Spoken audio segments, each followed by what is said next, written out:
And hello everybody, welcome back to the channel guys. I hope you're all well. Before we do get into today's video, as always, please do smash that like button and subscribe to the channel for daily Liverpool content. Guys, we've only got a few days to try and get to our goal of 50,000 subscribers. We're over 1,000 away. It is going to be tough, but look, I have a little bit of faith in you guys, and if we can get there, I'd be massively appreciative of the support. So if you haven't already hit that big red button yet, please consider doing so. Help us get towards our goal of 50,000 subscribers by the end of the summer transfer window. Now in today's video guys, we have got some massive Virgil Van Dijk news. We're also going to be going through a bit of transfer news with regards to a potential outgoing. We're going to be going through a bit of the other reactions, of course, from the weekend, and a little bit on Ben Doak. But let's start with the defender who could be set to leave. Swansea have joined the race with Bayer Leverkusen, of course, managed by former Red Xabi Alonso, to try and sign Luke Chambers on his season-long loan. The 19-year-old is expected to depart Anfield on a temporary deal this summer and is attracting interest from a number of clubs. I did report to you recently that Bayer Leverkusen were interested in the player and are favourites at the time of recording to secure his signature. However, they are facing stiff competition as Championship side Swansea have entered the race to try and land the player. Now Chambers spent the second half of last season out on loan with Kilmarnock, where he finished the season with 14 appearances in the Scottish top flight. Now, as I said, it remains to be seen what actually happens to him, but he's highly lauded within the Liverpool ranks. Maybe certainly one to watch over the next year, and if he goes to Bayer Leverkusen, well, that could be a huge moment for him to try and play at a really high level under a former Reds legend as well, and then maybe can break into the team upon his return next season. But that's a bit of news with regards to him. It does look like he's going to be going on loan. Two clubs currently vying for his signature, that of course being Bayer Leverkusen and the latest to enter the race, Swansea City. Now, Virgil van Dijk. Now, with regards to Virgil van Dijk, of course, getting sent off yesterday in the victory against Newcastle United, and a lot of controversy around the sort of red card. Look, this morning we said to you with regards to Ref Watch, that Dermot Gallagher basically did say it was a red card. There is absolutely no chance really of this one getting overturned because, well, you know, it is a red card, unfortunately. If you look back at it, VAR didn't intervene. It's not like last week where McAllister and all the kind of referees came out and said, look, that's an absolute disgrace. This one has had more sort of pundits swayed. Even Liverpool fans swayed to saying it is a red card and they can understand why it is a red card. So yeah, this one will not be getting turned over, and I don't expect Liverpool to appeal it on further review. Now, basically, the one saving grace was that it wasn't going to be a 3-game ban, otherwise Liverpool would be in absolute trouble. However, we have got an update with regards to Paul Joyce, and that is that he's stating Virgil van Dijk could have his ban extended after his red card dissent.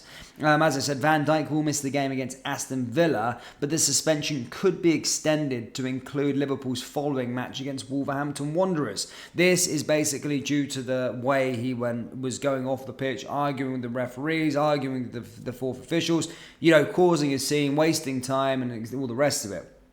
Basically, the FA will study the report before deciding whether to push further sanctions should Van Dijk be viewed as having been guilty of improper conduct towards the referee and his assistants. And I do think he was maybe just in this day and age, not in my view, but in this day and age, he probably was, you know, protesting. I know it was a frustrating one for Virgil, but it does look like he could have his ban extended. That's according to the ever-reliable Paul Joyce, which is super unfortunate, which leads me on to this now with regards to transfer news. Now, there is no incoming news, as I said, as well as we're trying to push towards 50,000 subscribers by the end of August. Liverpool, most importantly, have 3 full days now after this video goes up to complete business. I've said for many times Liverpool need 2 signings. I don't feel they're going to get 2 signings at this moment in time. But there is absolutely zero chance that they can go into this season or after the sort of transfer window, after the sort of scares that we've had. As we've got 7 points on the board, which is fantastic considering the circumstances. However, there has been warning lights there. We need strength and depth. And I'm looking at these 3 days. If we do not go and get a signing over these next 3 days, I think there's going to be uproar from Liverpool fans. Considering they would just flex their muscles trying to break a Premier League record for a midfielder, ended up buying Endo, which is a good acquisition, and left 100 million on the table. That isn't going to cut it with Liverpool fans, unfortunately. So, again, I do expect the club actually to make a signing over the next 3 days, believe it or not, even though there's no names. Yes, there's talk of Ryan Gravenberch. There was talks of Cheap Decore, Hincapié, Andre. These sort of 4 names have always never really gone anywhere, but there is no further development. We need to get a move on. There's only 3 days left of this transfer window, and still nothing with regards to incoming news, unfortunately. Hopefully we move quick, and hopefully we get somebody in, but nothing on that one yet. Now, with regards to other news, of course, Scotland have their European qualifiers coming up very, very soon. And Andy Robertson, of course, the captain of his nation, was called up by Steve Clarke. However, one boy was left not getting a call-up, and it kind of shocked me, actually, and that man is Ben Doak.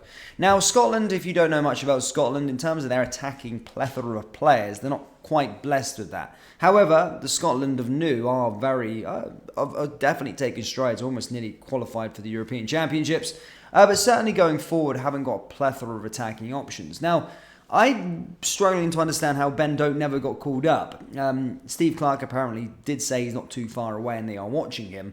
17 years old, obviously joining from Celtic last year, and it surprised a lot of Liverpool fans actually, just how quick he guys settled in and went up the ranks.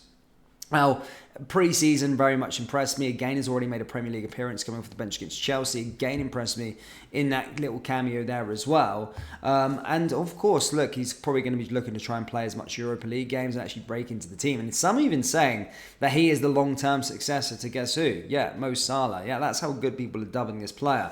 But unfortunately missed out on a Scotland call-up over to Elliot Anderson. He chose Scotland over England. But basically did say Ben knows we are watching him. He knows he is a part of our future, but he has to continue doing what he's doing at the club. He has to continue playing well. If he does that, I'm sure his turn won't be too far away. So yeah, they are encouraging words for young Ben Doak, even though I think he should be in the starting in the getting called up now. But those opportunities, as I said, could come further in the season in the Europa League, and then he could probably get called up later date, and will maybe actually play at the Euros as well, Euro 2024, which would be a huge honour for him. But meanwhile, Andy Robertson will lead his country out for their September internationals against Cyprus and then against England. So there you go. That's all I've got for you today, guys. Obviously, the big headlines today is with regards to Virgil Van Dijk, that he could, of course, be getting a ban extension for his conduct yesterday. That's from Paul Joyce. But that brings us to the end of today's video, guys. As always, please do smash that like button and subscribe to the channel for daily Liverpool content. Remember, we do have Liverpool t-shirts available on our website, so do browse the collection by going down into the link in the description or going to copyclothing.com. Thank you, guys, and we'll see you next time. Take care. Push.